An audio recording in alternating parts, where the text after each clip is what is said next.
Magiging fishers of men ka na. Sumama ang ating Peter. Okay? Peter was a fisherman in Galilee before meeting Jesus. And then, nung na-meet niya si Jesus, naging fishers of men siya. Okay? Called by Jesus, Peter to be one of his 12 apostles. Okay? So, ang nangyari kay Peter, naging alagad siya ng ating Panginoon Jesus. Isa siya sa mga naging unang alagad ng ating Panginoong Jesus.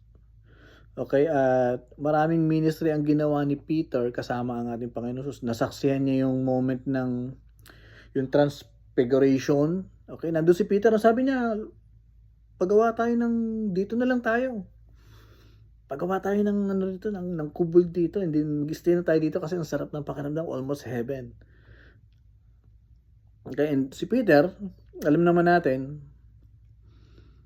siya yung sabi, dadaan sila sa akin bago kanila something blah blah blah, okay? And then, di ba, sabi ng Panginoon, 3 times mo ko di-deny. Hindi nangyari nga, okay? Yung bang nangyari kay Peter na yan, ay nangyayari din sa atin. Tayo ba ay binabago ng ating Panginoong Jesus glory to glory ayon doon sa expectation ng iba o ayon doon sa expectation natin sa ating mga sarili? Okay? Madidisappoint po tayo kapag ganun po ang ating katuwiran. Like, paano mo tinitignan ng kapatid mo? Kailangan matuwid ka. Paano mo tinitignan ng kapatid mo? Kailangan awesome ka. Kailangan great ka. Kailangan na-boardagin ka na. Dapat di mo na ginagawa yung bagay na yan.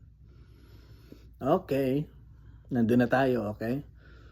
Pero, isipin natin, sa yung mga personal na buhay, lahat tayo, meron tayong downsize, okay? Downsize part, okay? Meron tayong mga flaws. Meron tayong mga kahinaan. Sa Bible, hindi pwedeng or hindi masamang mag-judge ka, di ba?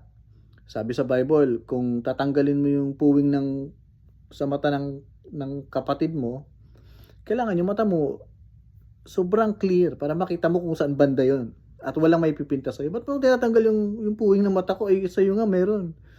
Di ba? Hindi pwedeng, hindi masamang mag-correct.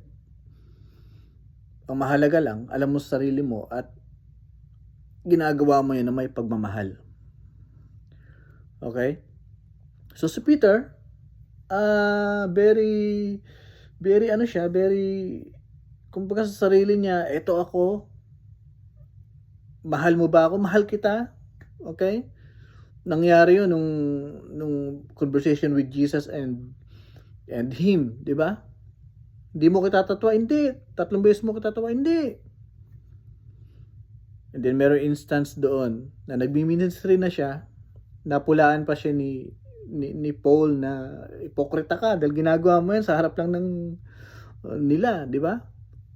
So there's applause. Merong mga kahinaan, merong mga shortcomings sa buhay natin na mahirap nating i-overcome. I-accept natin yung mga bagay na yan. That's why we need God lagi.